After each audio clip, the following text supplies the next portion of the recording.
আজকে জমজমের পানিগুলো বস্তা বাইতে আমাদের কাছে বিক্রি করে পয়সা কামায় ওরা, ওমরার ভিসা বিক্রি করে আমাদের কাছ থেকে ওরা পয়সা কামায়, হজের ভিসা বিক্রি করে পয়সা কামায়। গত সপ্তাহ শুক্রবারে দাওয়াত তাবলীগের বিরুদ্ধে সৌদি সরকার সারা দেশের সমস্ত খতিবদের দিয়ে তাবলীগের বিরুদ্ধে বক্তব্য দেওয়াছে, তাবলীগের বিরুদ্ধে বক্তব্য দেওয়াছে। তোমাদের বিরোধিতা করার দ্বারা কিছুই যাবে আসবে। তখন ইমাম বুখারী রাহিমাহুল্লাহ উনি কিন্তু সৌদি আরবের না, আবারও বলছি ইমাম বুখারী রহমতুল্লাহ আলাইহি সৌদি আরবের না, রাশিয়া এলাকার, বুখারা সামারকান্দ এলাকার। ইমাম মুসলিম সৌদি আরবের না, মক্কার মদিনার না। ইমাম তিরমিজি সৌদি আরব বা মক্কা মদিনার না। ইমাম নাসাই মক্কা মদিনার না। ইমাম ইবনে মাজাহ মক্কা মদিনার না। ইমাম তাহাবি মক্কা মদিনার না। আজকে যারা এই জোরালো কণ্ঠে বলে যাচ্ছেন যে মক্কা মদিনায় কি হচ্ছে সেটাই আমরা দেখব, তথা সৌদি আরবে কি করছে আমরা সেটাই দেখব, তাহলে একটা হাদিসের কিতাবও সৌদি আরবের লোকেরা আমাদেরকে দিতে পারলো না। আমিনের অশেষ মেহেরবানি যে আল্লাহ তাআলা আমাদেরকে জুমার নামাজ আদায়ের জন্য মসজিদে এসে কাতারবদ্ধভাবে বসার এবং জুমা পূর্ববর্তী কিছু গুরুত্বপূর্ণ দ্বীনি কথা শোনার জন্য কবুল করেছেন। আমরা শুকরিয়া আদায় করব, আলহামদুলিল্লাহ। আল্লাহ রাব্বুল আলামিনের অশেষ মেহেরবানি, যিনি আমাদেরকে ঈমানের দৌলত দিয়েছেন, ইসলামের মতো গুরুত্বপূর্ণ জীবন বিধান, জীবন ব্যবস্থা দিয়েছেন। আমরা এখন বর্তমানে আমেরিকাতে আছি। আমেরিকা খ্রিস্টান অধ্যুষিত দেশ। এখানে মুসলমানদের আল্লাহর বড় মেহেরবানি যে ইবাদত বন্দেগীতে কোনো সমস্যা নেই। আমাকে আজকে একজন বলতেছে যে তুলনামূলক দিন বা ধর্মের উপরে এখানে চলা সহজ বাংলাদেশ থেকে। বাংলাদেশ অথচ মুসলমানদের অধিক পরিমাণে মুসলিম বসবাস, এরপরেও মুসলমানদের মানে ওই দেশে ইসলাম ধর্ম মেনে চলা যথাযথভাবে ওটা এখান থেকে কষ্টকর। এখানকার পরিবেশে যদিও আশপাশ কোনোটাই আমাদের মুআফিক না, আমাদের উপযোগী না, কিন্তু কেউ যদি তার দ্বীন আর ঈমান নিয়ে স্বতন্ত্রিকভাবে চলতে চায় তো এখানে আরো বেশি সহজ। বাংলাদেশে একজনের যদি বাবরি চুল রাখে সুন্নত তরিকায়, ওটাকে টার্গেট করবে। এখানে আপনি বাবরি রাখেন, নাইলে কোমর পর্যন্ত রাখেন, কেউ দেখাচ্ছে না, কেউ চিন্তাও করেন না, এগুলোর হিসাব নেই। আপনি আপনার মতো করে চললেন। বাংলাদেশে পাগড়ি মাথায় দিয়ে চললে টার্গেট করে। একটা মহল এমন জায়গা আছে যেখানে পাগড়ি নিয়ে যাওয়া যায় না। এখানে কোন জায়গায় আপনি যেতে পারবেন না, সব জায়গায় যেতে পারবেন। বাংলাদেশে পোশাক আশাকের মধ্যে কোনো ভাঁজ বিচার করে জায়গা বে জায়গায়, কিন্তু এখানে সমান। তাহলে বুঝে গেল আমরা যেই দেশে আমরা বর্তমানে আছি, এই দেশে আমাদের দ্বীন, আমাদের ইসলাম নিয়ে আমরা চলা সহজ, কিন্তু অবশ্যই আমার মানসিকতা লাগবে। পরিবেশ পারিপার্শ্বিক পরিস্থিতিতে আমি যদি হারিয়ে যাই তাহলে আমি আমার ঈমান ও দ্বীন টিকানো সম্ভব হবে না। এজন্য ডান পাশ বাম পাশ সামন পেছনের এই পরিবেশটা আমার মুআফিক না, আমার জন্য উপযোগী না।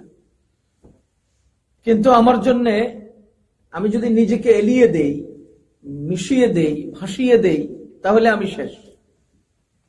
আর যদি প্রকৃতপক্ষে আমি আমার দ্বীন আর ঈমান নিয়ে নিজেকে টিকিয়ে রাখতে চাই তাহলে আমি সম্ভব, সেটাও আমার পক্ষে সম্ভব।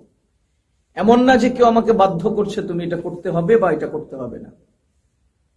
তাহলে এই দেশে আমরা যে দ্বীন আর ঈমান ইসলামের উপরে চলছি, এখানে খুব গুরুত্বের সাথে আমাদের খেয়াল করতে হবে যে এই জায়গাটা ইবাদতের জন্য যেমন মুআফিক, দাওয়াতের জন্য তেমন মুআফিক। বাংলাদেশে আপনি 50 জন লোকের সাথে সাক্ষাৎ করবেন, সবাই মুসলিম। এখানে 50 জন লোকের সাথে সাক্ষাৎ করবেন, হয়তো এমনও হবে যে একজন মুসলিম পাবেন না। তাহলে দাওয়াতের ক্ষেত্রটা এখানে খুব চমৎকার যে আমরা পুরা অমুসলিমকে ইসলামের দাওয়াত দিচ্ছি। দাওয়াতের এই জায়গাটাও খুব গুরুত্বপূর্ণ, নিজে আমল করার জায়গাটাও এখানে অনেক সহজ। এখন আমরা যদি হিম্মত করি, আমাদের মানসিকতা, আমাদের হিম্মতে আমাদেরকে উৎসাহিত করবে এবং আমাদেরকে সামনে নিয়ে যাবে। একটা কথা অবশ্যই মনে রাখবো, কোন একটা বিষয় শুধু আগ্রহ ওই কাজটাকে পূর্ণ করার জন্য যথেষ্ট না। শুধু আগ্রহ একটা কর্মকে মানুষের হাতের নাগালে এনে দেয় না। আগ্রহের সাথে আরো দুটো জিনিস চাই। 1 নাম্বার ইখলাস, 2 নাম্বার মেহনত, পরিশ্রম। আপনার কি আগ্রহ নাই মক্কা শরীফ যাওয়ার? আছে না? ইখলাস নাই অথবা শ্রম নাই, যাবেন কিভাবে? আগ্রহে কি আপনাকে আকাশে উড়াবে? পাসপোর্ট বানানোর মেহনত আপনি করলেন না, ভিসা তৈরি করার বা ভিসা নেওয়ার মতো পরিশ্রম আপনি করলেন না। এবং এমনও অনেক লোক আছে যারা পরিশ্রম করে কিন্তু ইখলাস শুদ্ধ না হওয়ার কারণে তারা আটকে যায়, জায়গা মতো পৌঁছতে পারে না। এজন্য আগ্রহকে কাজে লাগানোর জন্য একাগ্রতা এবং মেহনত, এই দুটো জিনিস লাগবে। আমার আগ্রহ আছে যে দুনিয়ার সব মানুষ হেদায়েত পেয়ে যাক, কিন্তু আমি একাগ্রতার সাথে মেহনত করলাম না, তাহলে কে হেদায়েত পাবে আমার দ্বারা? আমার আগ্রহ আছে যে জগৎ পুরোটা আমি দখল নিয়ে নেই, কিন্তু আমি একাগ্রতা বা ইখলাসের সাথে মেহনত করলাম না, তাহলে আমার দ্বারা হবে না। আপনি মানুষকে জিজ্ঞেস করেন, সেকেন্ডের মধ্যে মানুষ আকাশ সমান কল্পনা করে, আমার এই থাকলে আমি এই করতাম, আমার ওই থাকলে আমার ওই করতাম, আমি এই হলে ওই হতাম। মানে এত বেশি পরিমাণে মানুষ ভাবে, আবার সেকেন্ডের মধ্যে ভাবনা নিচে চলে আসে, সেকেন্ডের মধ্যে ভাবনা উঠানামা করে। এখন আমার আগ্রহ, আমার স্পৃহা, আমার সে আগ্রহ আর স্পৃহাকে কাজে লাগাতে হলে আমাকে অবশ্যই ইখলাসের সাথে মেহনত করতে হবে। যে যতটুকুন পর্যায়ের লোক, যে যত ছোট বা বড়, যার স্বপ্ন যতটুকুন তার মেহনত হবে ততটুকুন, যার স্বপ্ন যতটুকুন তার মেহনত হবে ততটুকুন। এখন স্বপ্ন যদি ছোট হয় মেহনত ছোট হবে, স্বপ্ন বড় হলে মেহনত বেশি হবে। আপনি দেখেন যুগ যুগে যে ব্যক্তি যত বড় এলাকা জয় করার চেষ্টা করেছে, সেই ব্যক্তি তত বড় প্রস্তুতি নিয়েছে। রাসূল করিম সাল্লাল্লাহু আলাইহি ওয়াসাল্লাম হায়াত পেয়েছেন 63 বছর, নবুয়তের জীবন হলো 23 বছর। মক্কার জীবনে 13, মদিনার জীবনে 10। এই 23 বছর বয়সে তিনি কি পরিমাণ মেহনত করেছেন যে সারা দুনিয়াতে তার দ্বীন পৌঁছেছে। কি পরিমাণ মেহনত করেছেন। সাহাবাই কেরামকে দেখেন, সাহাবাই কেরাম দ্বীন ইসলামকে সুপ্রতিষ্ঠিত করার জন্য পৃথিবীর আনাচে কানাচে পর্যন্ত লোক পৌঁছালেন, কি পরিমাণ মেহনত করেছেন। আমরা যে মাযহাব অনুসরণ করি, হানাফি মাযহাব, ফিকহে হানাফির যিনি বড় ইমাম, ইমামে আজম আবু হানিফা রাহিমাহুল্লাহ, তিনি কি পরিমাণ মেহনত করেছেন। 70 বছর বয়স তার ছিল, সর্বসাকুল্যের বয়স ছিল 70 বছর। 70 বছর বয়সে তিনি কি পরিমাণ মেহনত করেছেন যে আমাদের শরঈ কোনো মাসআলা বাকি নেই যেখানে ইমাম আবু হানিফা রাহমাতুল্লাহ আলাইহির কওল পাওয়া যায় না। আবু হানিফা রাহমাতুল্লাহ আলাইহির সব কওলের উপর আমরা ফতোয়া দেই না, সব কথার উপর আমরা ফতোয়া দেই না, আমাদের মাযহাব ফতোয়া দেয় না। কখনো আবু ইউসুফ রাহমাতুল্লাহ আলাইহির কথার উপরে ফতোয়া হয়, কখনো ইমাম মুহাম্মদ রাহমাতুল্লাহ আলাইহির কথার উপর ফতোয়া হয়, কখনো ইমামে আজম আবু হানিফা রাহমাতুল্লাহ আলাইহির কথার উপর ফতোয়া হয়। আমাদের মাযহাবটা একটা ইমামগণের বোর্ড বা ইমামগণের জামাতের উপর নির্ভরশীল, একজন ব্যক্তির উপর না। কিন্তু আবু হানিফা রাহমাতুল্লাহ আলাইহির কথা পাওয়া যায় যে এখানে আবু হানিফা রাহমাতুল্লাহ আলাইহি এই কথা বলেছেন, কিন্তু আমাদের জন্য এটা ফতোয়া না, আবু ইউসুফ রাহমাতুল্লাহ আলাইহির কথার উপর ফতোয়া। তাহলে তিনি কি পরিমাণ খুঁটিনাটি বিষয় নিয়েও গবেষণা করেছেন, মেহনত করেছেন, যে তার উসুলের উপরে, তার মূলনীতির উপর নির্ভরশীল এই মাযহাব সারা দুনিয়ার সবচেয়ে বেশি মানুষ আমল করছে। মেহনতটা কোন পর্যায়ের, ফিকিরটা কোন পর্যায়ের। দারুল উলুম দেওবন্দ 1866 খ্রিস্টাব্দে ভারতবর্ষে এটা আল্লাহ তাআলার মেহেরবানিতে প্রতিষ্ঠা হয়েছে। আমি একটা সংক্ষিপ্ত জরিপ শুনে আপনাদের। আমাদের কাছে রাসূলুল্লাহ সাল্লাল্লাহু আলাইহি ওয়াসাল্লাম আমাদের থেকে চলে গেছেন প্রায় 1400 বছরের উপরে। 1400 বছরের উপরে। নবীজি সাল্লাল্লাহু আলাইহি ওয়াসাল্লাম যখন মক্কায় ছিলেন তখন মদিনায় ইসলাম ছিল, মদিনায় ইসলাম ছিল নবীজি মক্কায় থাকাকালে। মুসআব বিন উমাইর রাদিয়াল্লাহু তাআলা আনহুর মাধ্যমে মদিনায় আল্লাহ তাআলা ইসলামকে পৌঁছিয়ে দিয়েছেন, বহু লোক সেখানে মুসলমান হয়েছে। তখন মদিনার মাসআলাগুলোর সমাধান মক্কা থেকে গিয়েছে, কারণ নবীজি মক্কায়। এখন মক্কাতে ইসলাম সুপ্রতিষ্ঠিত হলো, বা নবীজি মক্কা থেকে হিজরত করে মদিনায় চলে গেলেন। এরপরে যে মক্কায় মুসলমানরা ছিলেন তাদের মাসআলার সমাধান কে দিয়েছে? মদিনা থেকে এসেছে। মক্কা বিজয়ের পরে নবীজি ইসলাম প্রতিষ্ঠিত করে মক্কায় হারাম শরীফে আজান শুরু করে নামাজ পড়া শুরু করলেন। নবীজি তো মদিনায় চলে গেলেন। তখন মক্কার যাবতীয় প্রয়োজনীয় মাসআলার সমাধান মদিনা থেকে এসেছে, কারণ নবীজি মদিনায়। যখন নবীজি ইন্তেকাল করলেন, আবু বকর রাদিয়াল্লাহু তাআলা আনহু খলিফা হলেন, তখন আবু বকর রাদিয়াল্লাহু তাআলা আনহুর খেলাফতের মূল জায়গা ছিল মদিনায়। সুতরাং আবু বকর রাদিয়াল্লাহু তাআলা আনহুর জামানায় ইসলামের যতটুকু চৌহদ্দি বিস্তৃতি লাভ করেছে, বড় বড় জিহাদ হয়েছে, যুদ্ধ হয়েছে, বিশ্বের বিভিন্ন অঞ্চলে ইসলাম প্রতিষ্ঠিত হয়েছে। মক্কা থেকে শুরু করে সারা ইসলামিক দেশগুলোর, ইসলামিক এলাকাগুলোর সমস্ত মাসআলার সমাধান মদিনা থেকে গিয়েছে, কারণ মদিনা ছিল খেলাফতের মূল মার্কাজ। হযরত ওমর রাদিয়াল্লাহু তাআলা আনহু, উসমান রাদিয়াল্লাহু তাআলা আনহু, এই দুইজনও খেলাফত ছিল মদিনায়। সুতরাং এই দুজনের আমলে পৃথিবীর যত জায়গায় ইসলাম প্রতিষ্ঠিত হয়েছে সব জায়গায় মাসআলার সমাধান মদিনা থেকে গিয়েছে। এখন আর মক্কা থেকে যায় না, কারণ মক্কায় এখন হেডকোয়ার্টার না, হেডকোয়ার্টার মদিনা। হযরত আলী রাদিয়াল্লাহু তাআলা আনহু যখন খলিফা হলেন তখন তিনি তার খেলাফত মদিনায় রাখেন নাই, তিনি কুফায় চলে আসছেন। আর ওমর রাদিয়াল্লাহু তাআলা আনহুর জামানায় ইসলামের সবচেয়ে বড় ফকিহ সাহাবী যিনি আব্দুল্লাহ ইবনে মাসউদ রাদিয়াল্লাহু তাআলা, আমাদের নবীজি বলেছেন আফকাহুস সাহাবা আব্দুল্লাহ ইবনে মাসউদ, সবচেয়ে ফকিহ সাহাবী আব্দুল্লাহ ইবনে মাসউদ রাদিয়াল্লাহু তাআলা আনহুকে ওমর রাদিয়াল্লাহু তাআলা আনহু কুফায় পাঠিয়ে দিয়েছেন তার খেলাফত কালে। তাহলে আমরা কথাটা বুঝি, আলী রাদিয়াল্লাহু তাআলা আনহু খলিফা হওয়ার পরে খেলাফত চলে আসছে কুফায়, আরব থেকে বাহিরে গেছে না, মানে মক্কা আর মদিনায় নাই। আর ওদিকে হযরত আব্দুল্লাহ ইবনে মাসউদ রাদিয়াল্লাহু তাআলা আনহু আগে থেকে কুফায় ছিলেন। আর আলী রাদিয়াল্লাহু তাআলা আনহু ইলমের দরওয়াজা ছিলেন। রাসূলুল্লাহ সাল্লাল্লাহু আলাইহি ওয়াসাল্লাম বলেন, আনা মদিনাতুল ইলমি ওয়া আলীউন বাবুহা, আমি হলাম ইলমের শহর আর আলী হলেন সেই শহরের দরওয়াজা।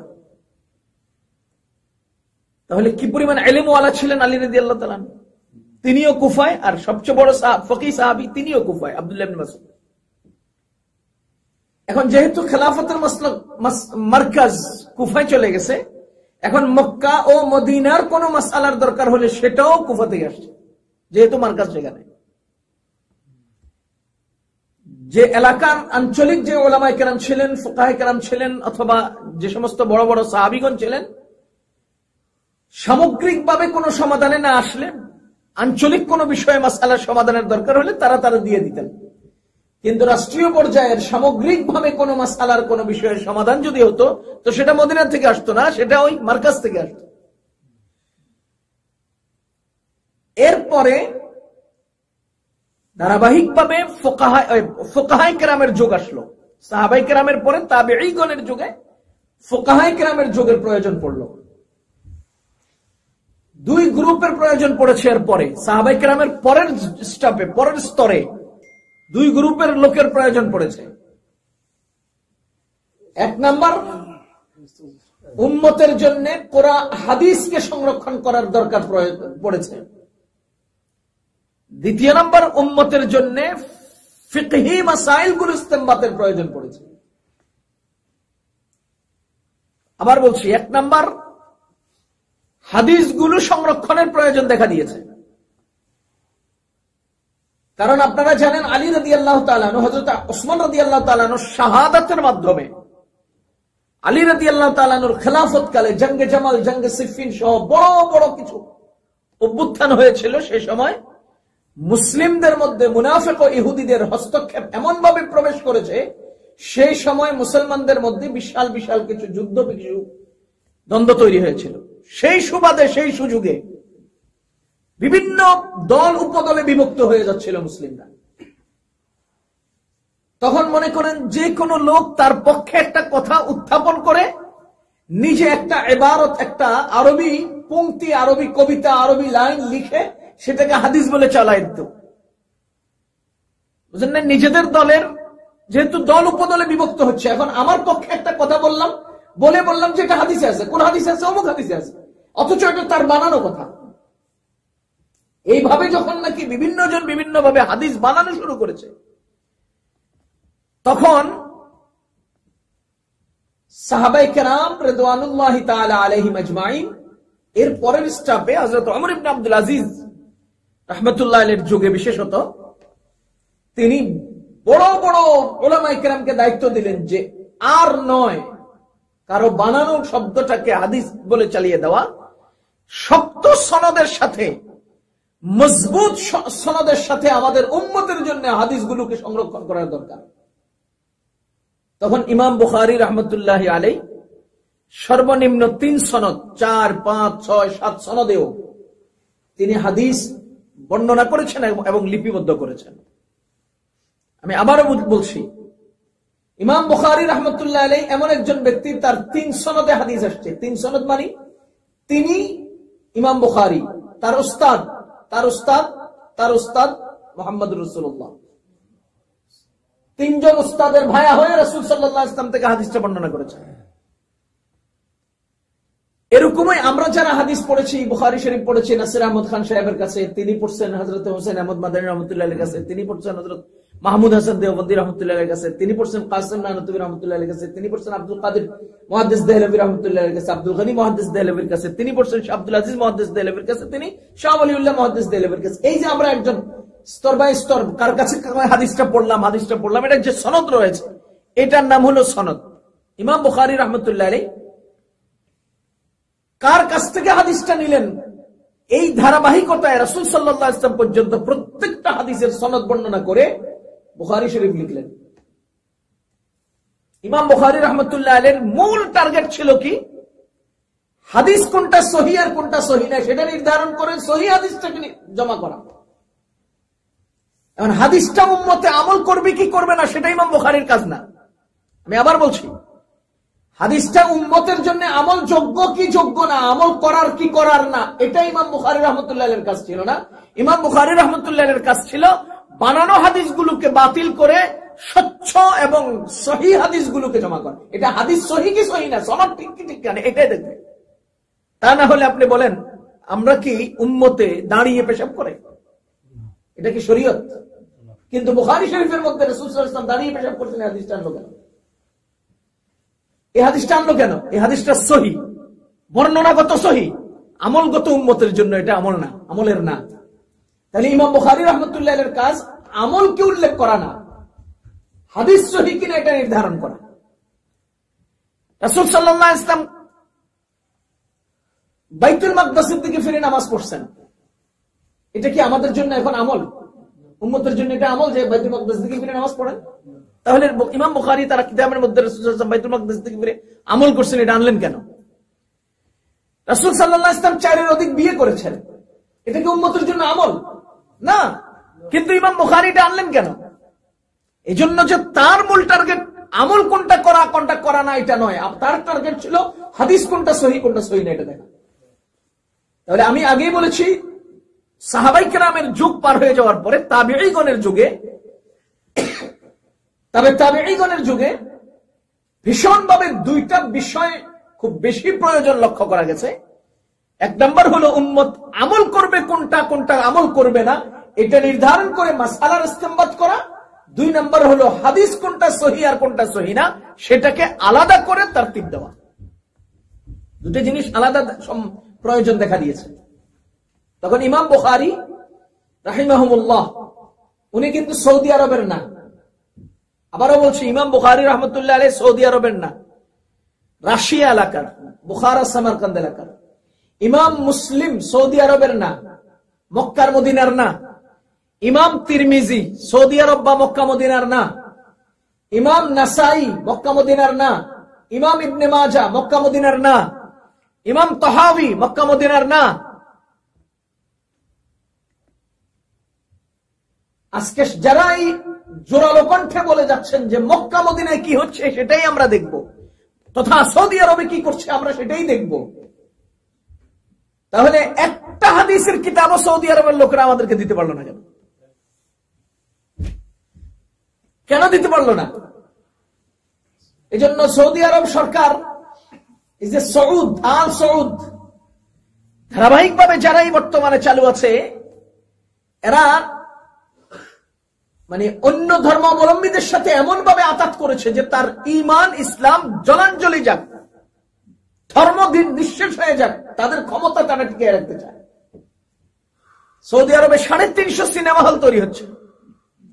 সৌদি আরবের মেয়েরা সারা রাত যখন যেদিকে যেতে পারবে, কোনো ধরা বাধা নাই, কেউ জিজ্ঞাসাবাদ করবে না, কানুন করেছে। যা মেয়েরা ড্রাইভিং করবে করুক। কয়দিন আগে যে ইন্ডিয়ান সালমান খানকে আইনা সৌদি সরকার সহ এখানে কনসার্ট উদ্বোধন করেছে, সিনেমা হল উদ্বোধন করেছে। সৌদি আরব কেন আমার জন্য দলিল হবে? খোদার কসম, যদি মক্কা এবং মদিনা সৌদি আরবে না থাকতো তাহলে মুসলিম জাতি সৌদি আরবের দিকে পেশাবো করতো না। এমন এক হালতে গিয়ে তারা দাঁড়িয়েছে। আজকে জমজমের পানিগুলো বস্তা বাইন্দে আমাদের কাছে বিক্রি করে পয়সা কামায় ওরা। উমরার ভিসা বিক্রি করে আমাদের কাছ থেকে ওরা পয়সা কামায়। হজের ভিসা বিক্রি করে পয়সা কামায়। ওই পিকনিকের মতো মক্কা মদিনার আশপাশের বিল্ডিং গুলোর হাই রেট দিয়ে ভাড়া দিয়ে আমাদের কাছ থেকে পয়সা কামায়। আর তেলগুলো সব এদেরকে বিক্রি করে দেয়, এদেরকে দিয়ে দেয়। সারা দুনিয়ার মুসলিমরা ক্ষত বিক্ষত হচ্ছে, ওদের এটা দেখার সময় নেই। এই জন্য সৌদি আরবকে দলিল দাঁড় করাবেন না কেউ, সৌদি আরবকে কেউ দলিল দাঁড় করাবেন না। আল্লাহ হেফাজত করো। তো ইমাম বুখারী, মুসলিম, আবু দাউদ, তিরমিজি এই সমস্ত বড় বড় ব্যক্তি যারা আছেন এদের কাজ ছিল হাদিসকে জমা করা। যেহেতু হাদিস প্রয়োজনগুলো পূরণ করছেন তারা। বিপরীত দিকে হাদিস থেকে মাসআলার ইস্তেমবাত, কোরআন থেকে মাসআলার নির্ধারণ, এটা ইমাম বুখারীর কাজ নয়, এটা ইমাম মুসলিমের কাজ ছিল না, এটা ইমাম তিরমিজির কাজ ছিল না।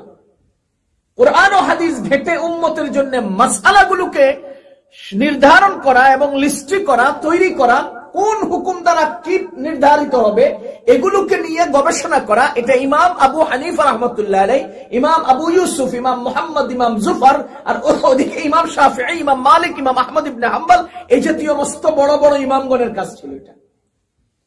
এখন আপনি যদি বলেন যে ইমাম আবু হানিফা রাহমাতুল্লাহ আলাইহি হাদিসের কিতাব লিখলেন না কেন,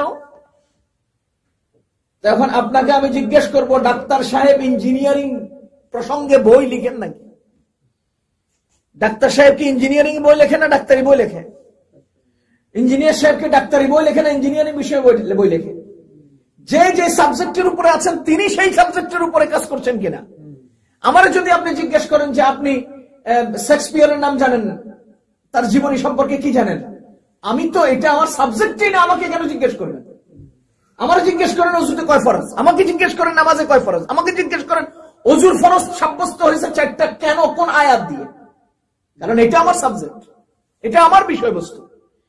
এখন যার জন্য, যার মেহনত, যার যে সাইট, তাকে সেই সাইট সম্পর্কে ইন্টারভিউ নেবেন, তার কাছ থেকে সেইটা আশা করবেন। ইমাম আবু হানিফা রাহমাতুল্লাহ আলাইহি মাসাইলের মধ্যে মেহনত করেছেন, যার কারণে আমি তো উদাহরণস্বরূপ বললে হতভম্ব হবেন যে ইমামগণ যদি আমাদের জন্য মাসআলাগুলো বের করে না দিয়ে যেতেন, আমরা লেগে যেতাম, কিয়ামত পর্যন্ত মানুষ হয়রান হয়ে যেত, আমল করতে পারত। একটা হাদিসের মধ্যে নামাজ ভঙ্গের 19টা কারণ আছে আপনাদের জানা মতে। নামাজ ভঙ্গের কারণ তো 19টা, কিন্তু এক হাদিসে আছে, বিভিন্ন হাদিসে। তাহলে এই 19টা কারণ লিস্টি করলেন কে? সে ইমামগণ করলেন। কোত্থেকে করলেন? সব হাদিস ঘেইটা সর্বসাকুল্যে হাদিসের জখিরা জমা করে সেখান থেকে বের করলেন যে কারণ 19টা। কিয়ামত পর্যন্ত কেউ 18টা বলতে পারবে না, কিয়ামত পর্যন্ত কেউ 20টাও বলতে পারবে না। বাড়লো না কেন, কমলো না কেন? কাজ তো তারা সমাধান করে গেছেন, এই জন্য বাড়েও না কমেও না। নামাজের ভেতরে 6 ফরজ, বাহিরে 7 ফরজ। কেউ আজ পর্যন্ত ভেতরে 8 ফরজ তো বানাইতে পারবে না, কেউ তো 6 জায়গায় 5 করতে পারবে না। কেন? সমস্ত হাদিস ও সমস্ত দালাইলের আলোকে তারা নির্ধারণ করে গেছেন। এখন ইমাম বুখারী রাহমাতুল্লাহ আলাইহি কোন অধ্যায়ে নামাজে 6 ফরজ এটা আছে? নাই, কারণ তিনি নামাজে 6 ফরজ নির্ধারণ করার জন্য কিতাব লেখেন নাই। তিনি হাদিস কোনটা সহিহ কোনটা সহিহ না এটা নির্ধারণ করার জন্য কিতাব লিখেছেন। আর ইমাম আবু হানিফা রাহমাতুল্লাহ আলাইহি নামাজে কয় ফরজ ভেতরে, কয় ফরজ বাহিরে, ওয়াজিব কয়টা, নামাজ ভঙ্গের কারণ কয়টা, ওযুর ফরজ কয়টা, ওযু ভঙ্গ কারণ কিভাবে হয়, কি কি কারণে ওযু ভাঙে, এগুলো তার কাছে পাবেন। হাদিস, উনি হাদিস বর্ণনার বা হাদিস লিপিবদ্ধ করার কিতাব লেখেন নাই, বরঞ্চ হাদিস থেকে নির্গত মাসআলাগুলো নির্ধারণ করার কাজ করেছেন। তাহলে আমি বলেছি সাহাবায়ে কেরামের যুগে সাহাবায়ে কেরাম যিনি যে অঞ্চলে ছিলেন তিনি সেই অঞ্চলের মাসআলার সমাধান দিয়েছেন। বিভিন্ন জন বিভিন্ন ভাবে সারা দুনিয়াতে ছড়িয়ে গেছেন এবং সেই সমস্ত মাসআলাগুলো তারা সমাধান দিয়েছেন। কিন্তু সাহাবীগণের যুগ চলে যাওয়ার পরেই উম্মতের মধ্যে দুইটা বড় প্রয়োজন দেখা দিয়েছে। এক নম্বর, উম্মত হাদিস কোনটা কোনটা হাদিস না, কোনটা সহিহ কোনটা সহিহ না, কোনটা জয়ীফ কোনটা শক্তিশালী, এই হাদিসগুলোকে জমা করার একটা প্রয়োজন দেখা দিয়েছে। এবং কিয়ামত পর্যন্ত আগত উম্মতের জন্য হাদিস ও কোরআন থেকে মাসআলা যেগুলো নির্ধারণ করার দরকার, সেই মাসআলাগুলো নির্ধারণ করার প্রয়োজন দেখা দিয়েছে। এই দুটো প্রয়োজন দেখা দিয়েছে।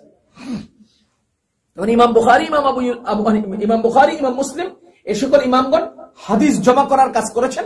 ইমাম আবু হানিফা, ইমাম শাফি, ইমাম মালিক ওই মাসআলাগুলো ইস্তেমবাদ করার কাজ করেছেন। দুজনের কাজ আলাদা, দুজনের কাজ আলাদা। এরপর একটা সংক্ষিপ্ত আরেকটা কথা বলি। আমি আগে বলেছি ইমাম হযরত আলী রাদিয়াল্লাহু তাআলা আনহু কুফায় চলে গেছেন তার খেলাফত নিয়ে। হযরত আব্দুল্লাহ ইবনে মাসউদ রাদিয়াল্লাহু তাআলা আনহু কুফায় আগে থেকেই ছিলেন। যেহেতু খেলাফত কুফায়, সেহেতু বড় বড় উলামায়ে কেরাম, সাহাবায়ে কেরাম কুফায়। খেলাফতের মার্কাজ যেখানে, রাজধানী যেখানে, সেখানেই তো মানুষের ভিড় বেশি হয়। তখন শরীয়তের মাসআলা ইস্তেমবাতের ক্ষেত্রে দুটো জিনিস সামনে আসলো। একটা হলো আরবের ভেতরের, আর একটা হলো আরবের বাহিরের। কথা বুঝবেন, আরবের ভেতরে সাহাবায়ে কেরামের উপস্থিতির কারণে এবং কোরআনে কারীমের আয়াত দ্বারা সরাসরি অর্থ তারা বুঝে নেওয়ার কারণে তারা কোরআন ও হাদিসের সরাসরি অর্থের উপরে আমল করত, যেটা ইমাম মালিক রাহমাতুল্লাহ আলাইহির মাযহাব হয়েছে। যখন নাকি আরবের বাহিরে গেলেন, তখন তারা মনে করেন সরাসরি আরবি শব্দ ব্যবহার করে না, শব্দটা অনারব, যেহেতু ওরা অনারবি শব্দ ব্যবহার করে। এখন এই অনারবের শব্দটা আরবিতে কি অর্থ দেয়, সেই জিনিসটা যখন সামনে আসলো, তখন এবার মাসআলা পরিধি বৃদ্ধি পেতে লাগলো। আমি উদাহরণ দিলে বুঝলাম। মনে করেন একটা স্বামী তার স্ত্রীকে তালাক দেয় কি শব্দ দিয়ে? তালাক। আরবি ভাষায় কোন তালাক ছাড়া আর কোন শব্দ আছে? মানে আরব কান্ট্রিতে আরবিওয়ালাদের জন্য নাই। কিন্তু আমাদের বাংলাওয়ালারা ভিন্ন শব্দ ব্যবহার করে। আমার বাড়িতে তোর খানা হারাম, এই কথাটা বলে দিল, আর এর দ্বারা সে উদ্দেশ্য নিল তালাক। তাহলে এবার বলেন তো, সে লফজ তালাক উল্লেখ করলো না, কিন্তু উল্লেখ করলো ভিন্ন শব্দ, উদ্দেশ্য নিল তালাক। এবার তাকে জিজ্ঞেস করা লাগবে কিনা যে ভাই আপনি এই শব্দটা দিয়ে কি উদ্দেশ্য নিলেন? যে সে বলে যে আমি তালাক উদ্দেশ্য নিয়েছি। তাহলে এবার কি পড়বে এখানে? ভাই আমি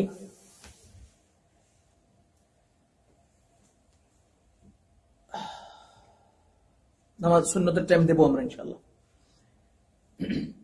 তো যখন বাহিরে আরবের বাহিরে গেলাম তখন ইস্তেমবাতের মাসআলা ইস্তেমবাতের বিষয়টা আরো ব্যাপক হয়ে গেল। এজন্য ফিকহি মাসআলা ইস্তেমবাতের ক্ষেত্রে দুটো বিষয় লক্ষ্য করা গেল, একটা হলো হিজাজি চিন্তাধারা আর একটা হলো ইরাকি চিন্তাধারা। দুটো চিন্তাধারা আলাদা হয়ে গেল। হিজাজি চিন্তাধারা আরবি, ইরাকি চিন্তাধারা আরবের বাহিরের, মানে ইরাকের।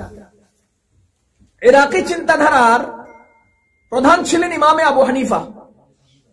তার অধীনে আরো অনেক ইমামগণ তার উসুলের ভিত্তিতে মাসআলা বের করেছেন। আর এটা হিজাজি চিন্তাধারায় ইমাম মালিক তিনি ছিলেন প্রধান। তার অধীনে ইমাম আহমদ, ইমাম শাফিঈ, আরো অনেক ইমামগণ ছিলেন। কিন্তু হিজাজি চিন্তাধারার মাসলাক হয়ে গেল তিনটা, আর ইরাকি চিন্তাধারার সমস্ত ইমামগণের মাসলাক ছিল একটা। এই দুইটা চিন্তাধারায় ফিকহি মাসাইল গুলো ইস্তেমবাত হলো। এবং যেহেতু ইরাক এবং কুফায় ইসলামের খেলাফত বা ইসলামের মূল মার্কাজ ছিল, সেই সূত্র ধরে ইমাম আবু ইউসুফ রহমতুল্লাহ আলাইহি, ইমাম আবু হানিফা রহমতুল্লাহ আলাইহির সরাসরি ছাত্র, তিনি মুসলিম বিশ্বের কাজিউল কুযাত, চিফ জাস্টিস হলেন, প্রধান বিচারপতি হলেন। ইমাম মুহাম্মদ রহমতুল্লাহ আলাইহি, ইমাম আবু হানিফা রহমতুল্লাহ আলাইহির সরাসরি ছাত্র, তিনি সারা মুসলিম বিশ্বের প্রধান গভর্নর হলেন। এখন আপনি বলেন তো, প্রধান বিচারপতি হানাফি মাযহাবের একজন ইমাম, প্রধান গভর্নর তিনিও হানাফি মাযহাবের একজন ইমাম, তাহলে তার অধীনে যত মুসলিম বিশ্ব পরিচালিত হচ্ছে, যত জায়গায় দায়িত্বশীল তৈরি হচ্ছে, সবাই এই মাসলাকের উপরে আছে। সেই সূত্র ধরে ইরাকি চিন্তাধারার ফিকহি তথা ফিকহে হানাফি, মাযহাবে হানাফি সারা পৃথিবীতে আল্লাহ তাআলার মেহেরবানিতে সবচেয়ে বেশি মানুষ আমল করছে, এখনো করে যাচ্ছে। এই যে দুটা চিন্তাধারায় সারা পৃথিবীতে ফিকহি মাসলাকগুলো ছড়িয়ে গেল, এরপরে প্রায় 500-550 বছর পরে ইরাকে চেঙ্গিস খান নাতি হালাকু খা আসলো।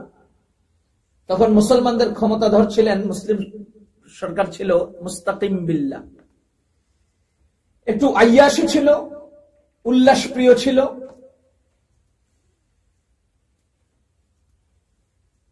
তার অধীনে একজন উজির ছিল মুআইয়িদ উদ্দিন। সে গাদ্দারি মাথায় ঢুকলো, হালাকু খানকে ফুসলিয়ে চুক্তি করে, গোপন চুক্তিতে সে ইরাকে নিয়ে আসলো। এবং 565 সম্ভবত হিজরিতে তারা কি করলো, ইরাকের উপরে তথা কুফা বাগদাদের উপর আক্রমণ করলো। বিশ্বকোষ লিখতে বাধ্য হয়েছে ইতিহাস যে হালাকু খানের সেই আগ্রাসনে মুসলিমদের বাড়িঘর, লাইব্রেরি, মসজিদ, মাদ্রাসা এই পরিমাণ জ্বালানো পোড়ানো হলো যে তাদের কিতাব এবং কোরআনের পৃষ্ঠার পোড়া ছাই দিয়ে ফুরাত নদীর পানি কালো হয়ে গিয়েছিল। 570 খ্রিস্টাব্দের পরে, 65 হিজরি, আমি হিজরি সনের কথা বলছি, 65-70 হিজরির পরে যখন নাকি ইরাকে প্রচন্ড আক্রমণটা হলো, মুসলিমরা আক্রান্ত হলো, হালাকু খান দখল করে নিল। কিন্তু আমল মানুষের ময়দানে রয়ে গেল। এই যে আমল, ওযু করলাম কিভাবে, নামাজ পড়লাম কিভাবে, কিন্তু ইরাক যেহেতু ফিকহে হানাফির চর্চা এবং হানাফি মাযহাবওয়ালাদের পুরো দখল, আর হালাকু খানের আগ্রাসনে তাদের সমস্ত কিতাব, কোরআন সব জ্বালায় শেষ করে দিল। এই ফাঁকে আল্লাহ রাব্বুল আলামিন ইসলামের এই ধারাকে স্পেনে নিয়ে আসলেন, ইরাক থেকে স্পেনে নিয়ে আসলেন। আমি আগে বলছি, মক্কায় ছিলেন মুহাম্মদ রাসূলুল্লাহ, মক্কা পরে গেলেন কা মদিনায়, মদিনাতে 3 জন খলিফা ছিলেন, এরপরে 4র্থ খলিফা চলে গেলেন কুফায়। চর্চা কিন্তু চলতেছে তাদের সাথে সাথে। ইরাকে ইসলামের সবচেয়ে বেশি চর্চা ছিল প্রায় 500-550 হিজরি পর্যন্ত, 565-70 হিজরির পর পর্যন্ত। এরপরে হালাকু খানের আগ্রাসনের পরে ইরাক যখন আক্রান্ত হলো, আল্লাহ তাআলা মেহেরবানি করে এই চর্চা, এই দ্বীন, এই ইসলামের চর্চাটাকে নিয়ে আসলেন কোথায়? স্পেনে। ইমাম কুরতুবী রহমতুল্লাহ আলাইহি সহ এরকম বড় বড় ব্যক্তিরা স্পেনে আসলেন। সারা পৃথিবীর সমস্ত ডাক্তারি সায়েন্স বলেন, দুনিয়ার অন্যান্য সমস্ত শিক্ষা ব্যবস্থা, সমস্ত আদর্শ, সবকিছুর কাছে সবাই স্পেনের কাছে ঋণী ছিল। স্পেনের কাছে ইসলাম এবং ইসলামী আদর্শ, ইসলামী ভাবধারা এত বেশি পরিমাণে চর্চা হয়েছে স্পেনে, যার তুলনা পৃথিবী আর কেউ কোনো সময় দিতে পারবে না। কর্দোবার সেই মসজিদ আজও প্রমাণ করে যে স্পেনে কি পরিমাণ ইসলামের জয় জয়কার ছিল। কিন্তু সেখানেও মুসলমানদের একটা সময় প্রায় 800 বছর দীর্ঘ সময় পর্যন্ত সেখানে ইসলামের একটা জয় জয়কার অবস্থান ছিল। সে জায়গায় মুসলমানদের যখন নাকি এরকম দুর্বলতা, পারস্পরিক কোন্দল, রাজনৈতিক অদূরদর্শিতা, সবকিছুর ফাঁকে ওই যে রাজা ফার্ডিন্যান্ড, রানী ইসাবেলা, এরা এসে স্পেনের উপরে প্রচন্ড ভাবে হস্তক্ষেপ করলো এবং মুসলমান আক্রান্ত হলো। মুসলমানদেরকে ভুয়া আশ্বাস দিল, 2 জায়গার অপশন দেওয়া হলো যে মসজিদে ঢুকো, আর না হলে যে সমুদ্রে জাহাজ আছে, জাহাজে আরোহণ করো, তোমাদেরকে নিরাপত্তা দেওয়া হবে। মুসলমান বোকা। এপ্রিল মাসের 1ম তারিখ ছিল, যারা এপ্রিল ফুল পালন করেন, ফুল মানি পাগলামি, বোকামি, আর ফুলিশ মানি বোকা, সেই ফুল আর ফুলিশ এরা সবাই একত্রিত হয়ে আমাদের মুসলমানদেরকে মসজিদে ঢুকালো, চারিদিকে আগুন লাগিয়ে জ্বালিয়ে দিল। আর সেই জাহাজে আরোহণকারী সেই মানুষগুলোর কোথায় তাদের দাফন হলো আজও পর্যন্ত কেউ জানে না। ঐতিহাসিকরা খালি লিখছেন যে তাদেরকে সালিল সমাধিতে পরিণত করা হলো। কোন জায়গায় কিভাবে তাদেরকে পানিতে ডুবিয়ে মেরে ফেলা হয়েছে আজও কোনো ঐতিহাসিক লিখতে পারেনি।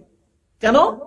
আমাদের অসুবিধার কারণ। এই যে স্পেনে আক্রান্ত হলো, তখনকার সময় একটা ইসলামের সামান্য দুর্বলতা, এই ফাঁকে ভারতবর্ষের একজন বাদশাহ ছিল, আকবর দ্য গ্রেট, বাদশাহ আকবর। সে করলো কি, সকল ধর্মের আদলে নতুন আরেকটা ধর্ম বানাতে চেষ্টা করলো। খ্রিস্টানদের একজন বড় পাদ্রী নিল, ইহুদিদের একজন বড় শিক্ষিত নিল, ইসলামের বড় বড় দালাল টাইপের আলেমদেরকে জমা করলো, সব ধর্মের আদলে একটা নতুন ধর্ম বানাইলো। যেটা ভালো ভালো এটা নিল, যেটা কষ্টের এটা নিল না, এরকম একটা সমন্বিত ধর্ম তৈরি করলো। এটার নাম দিল দ্বীন এলাহি। আপনারা জানেন, দ্বীন এলাহি নাম দিয়ে তারা একটা নতুন ধর্ম আবিষ্কার করলো এবং তারা একটা মানে বর্ষপঞ্জিও তৈরি করলো, একটা বৎসরের হিসাব নিকাশ শুরু করলো। সে বৎসরের হিসাব নিকাশটা কোনটা? আরবি বৎসরের সাথে মিলালো। 1400 বা 1300 বা 1200 যে হিজরি সন ছিল, সেই হিজরি সন থেকে তারা আবার একটা বর্ষপঞ্জি বা বর্ষ হিসাব নিকাশ শুরু করলো। সেই হিসাবটা আমরা যেটাকে বাংলা বর্ষ বলি, বাংলা বর্ষ 1400 এখন কত, এটা আরবির সাথে কিন্তু এক ছিল। কিন্তু যেহেতু বাংলা বর্ষটা একটু লম্বা আর আরবি বর্ষটা একটু খাটো, এজন্য আরবি বর্ষ ঘুরে ঘুরে 1443-44 চলে গেছে, আর এটা 1429-30 রয়ে গেছে। এই দীর্ঘ সময়ের কম আর লম্বার ছোট হওয়ার কারণে এখন এরা কিন্তু 1400, না হলে 1400 বছর আগে এটা শুরু হয়নি, শুরু হয়েছে বাদশাহ আকবরের দ্বারা। সে একটা বৎসর চলে, মানে এমন একটা তৈরি করলো পৃথিবীতে। কিন্তু মুজাদ্দেদ আল-ফিসানির নাম শুনেছেন আপনারা? মুজাদ্দেদ আল-ফিসানি রাহমাতুল্লাহ আলাইহি এবং তার সাথে ছিলেন আব্দুল হাই মুহাদ্দিস দেহলভী রাহমাতুল্লাহ আলাইহি। এরকম মস্ত বড় বড় বুজুর্গ আলেম ওলামার তত্ত্বাবধানে তার মোকাবেলে ফতোয়া হলো, মোকাবেলে আন্দোলন হলো। শেষ পর্যন্ত সে তার দ্বীন ইলাহিকে চালু করতে পারলো না, সেটা ব্যান্ড হলো। আল্লাহ রাব্বুল আলামিন শাহ ওয়ালিউল্লাহ মুহাদ্দিস দেহলভী রাহমাতুল্লাহ আলাইহির মাধ্যমে, শাহ আব্দুল আজিজ, শাহ আব্দুল গনি মুহাদ্দিস দেহলভী রাহমাতুল্লাহ আলাইহির মাধ্যমে সেই সময়কার ধারাবাহিকতায় আল্লাহ তাআলা ভারতবর্ষে ঈমান ও ইসলামের চর্চাকে বৃদ্ধি করলেন। এরপরে ব্রিটিশ আমাদের ভারতবর্ষকে দখল করলো। 1602 খ্রিস্টাব্দে সর্বপ্রথম তারা ভারতে প্রবেশ করলো। 1703 খ্রিস্টাব্দে সর্বপ্রথম তারা তাদের দেশকে নিজেদের আত্মপ্রকাশ শুরু করলো। প্রায় 1803 খ্রিস্টাব্দে তারা একটা অঞ্চলকে তাদের নিজের দাবি করলো। 1806 খ্রিস্টাব্দে শাহ আব্দুল আজিজ মুহাদ্দিস দেহলভী রাহমাতুল্লাহ আলাইহি ভারতকে দারুল হরব ঘোষণা করে ইংরেজদের মোকাবেলে যুদ্ধ করাকে ফরজ করার দিলেন। 100-150 বছর পর্যন্ত তাদের উপরে চলতে লাগলো। 1831 খ্রিস্টাব্দে বালাকোটে যুদ্ধ হলো। এই ধারাবাহিকতায় 1857 খ্রিস্টাব্দে গণ আন্দোলন হলো। এরপরে ধারাবাহিক 1866-তে দারুল উলুম দেওবন্দ প্রতিষ্ঠিত হলো এবং 1947-এর 14 ও 15 তারিখে ভারত ও পাকিস্তান আলাদা হয়ে ইংরেজরা ওখান থেকে চলে গেল। এই একটা ইতিহাস আমরা আপনাদের সামনে কেন বলছি?